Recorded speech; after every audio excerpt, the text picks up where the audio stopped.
In this video we'll show how to install Genesis Evolution on an office or laptop computer, any computer that's not attached to the machine.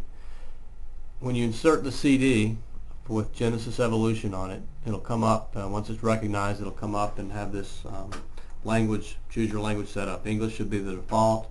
If not, be sure and change it to English United States and hit OK.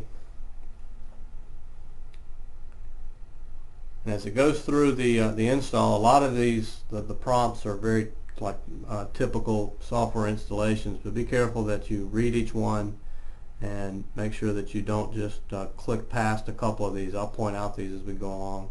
The first few are pretty typical. Here you don't need to fill in any username or organization if you don't want. Make sure that check it for anyone who uses the computer. Now here's where you have to really pay attention. Be sure that standalone, a desktop PC without numerical control is checked. Hit next. And here we have to change the prompt from from complete and check custom. And we'll hit next. And here's the reason we need to do a custom install. We need the ability to verify which drive and folder Evolution is being installed to. In this case, I've got an external drive attached to the computer, and Evolution will try to use a different drive other than C. It's not correct, so you have to change that and force it back to the C drive and the Evolution folder. Now you may not have this, if you're installing this for the first time, you won't have an Evolution folder on your PC. You may have to type that in. It's still on mine because I'm reinstalling this just for the video, but be sure that your folder name is C /evol. Then when you hit next, you'll have the opportunity to verify it. So this is correct. It's putting it into the C evol folder. And we'll go ahead and hit next. And then it's going to start the installation. And at the end of the installation, you're going to need the custom parameters from the machine. Now if the machine's already installed and you've got some tooling already put into it, then that's the best thing to use. That's the best set of parameters to use is directly from the machine. If that's not available, then you can use the CD that came with the machine. Those have the factory parameters and factory tooling in. So that's your second choice, but if you've got the machine parameters available, then use those. When the installation finishes, just click Finish. And now before you can run any of the software, you need to start up the Archive Manager.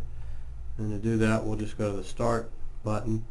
You should see that new programs have been installed. Go to Genesis Evolution and start up the Archive Manager first. And this is what we'll use. Archive Manager is what you use to back up and restore parameters. Okay, so we go to Parameters Copy, and you'll notice that we're going to restore parameters from the machine or from the machine or from the CD that came with the machine. But you'll notice the Restore button or option is grayed out. So we have to, before we go into this option, we have to put in the high-level password. And if we go down to the bottom of the screen, then we should have the yellow key. We right-click on it, click on Change Pass Level, and put in the letter H for high-level password, just lowercase h. Okay, now when we go into Parameters Copy, the Restore option is active. Now we have to choose a destination directory. That's a little misleading because it's really a source directory that we need where our custom parameters are located. It's not on the A drive, so if we click here, and we should get a dialog box. Sometimes you'll get that the A drive is not active. If you hit cancel, then you'll get this dialog box with this path browser to come up. And I happen to have the parameters copied onto my desktop. It could be on a flash drive, anywhere. It can be on another drive on your PC, but wherever you've got your parameters located, then you want to point this path browser to that. So I'm going to point mine to the desktop, hit OK, and then hit Restore. And oddly enough, you notice as you start the restore, then it changes to source directory, but it's putting on the custom parameters from the machine now. And this is simply a genesis.zip file that's being accessed. Alright, so when that's finished, then it's done. Just close out the Archive Manager.